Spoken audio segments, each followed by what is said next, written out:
बिस्मिल्लाहिर्रहमानिर्रहीम। ख़वागो वरदनको मशरान और कशरानो अस्सलामु अलैकुम वरहमतुल्लाहि वबरकातुहू। अल्लाह न उम्मीद लरम چې تاسو به روغ جوړ او خوشاله وي او ژوند په مزو کې دوستانو ډیر زیات د افسوس خبره ده، غم خبره ده، ډیره زیاته دردناکه واقعه ده. مور خپل دوا بچي ډیر زیاتې بې دردۍ سره قتل کړ. د بچي خپل بچي پردیو په څه خبره باندې قتل کړ. دوستانو د باره کې ټول معلومات په دې ویډیو کې شریکام او که تاسو ټول معلوماتو باندې ځان خبرول غواړئ مونږ ویډیو ځان سره تر اخره پورې وګورئ او چې کوم ملګري مونږ په چینل باندې نوي دي هغوی د مونږ چینل مخه ځان سره سبسکرایب کړئ، ټلې نشان دی وایي تاکي مونږ راتلونکي معلوماتي ویډیو هغوی ته په اسانۍ سره ملاو شي. دوستانو مور خپل دوا بچي ډېرې زیاتې بې رحمۍ سره قتل کړل.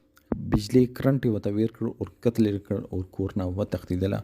دا یې بنځې مور وه، دا یې خپله مور نه وه.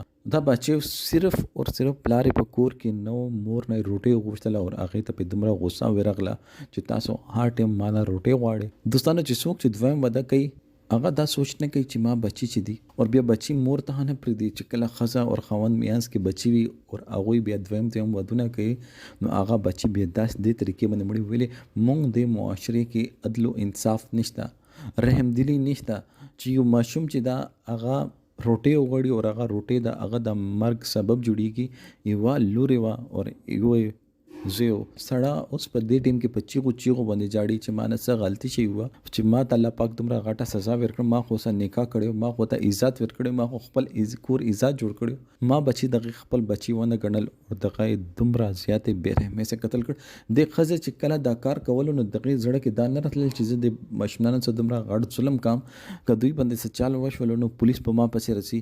خو دوستانو هر څوک که غریب ده که امیر ده هغه نه دې ټیم کې فرعون جوړ شوی دی چې څوک چا لاس ته کېناستلو که ماشوم وي که ستر وي هغه انجام دغسې وي، هغه باندې بیا ظلمونه کېږي چې مونږ یو چې دا غټ خلک دي دوی سره پیسه ده، دوی ظالمان دي. دوستانو دا خبره غلطه ده.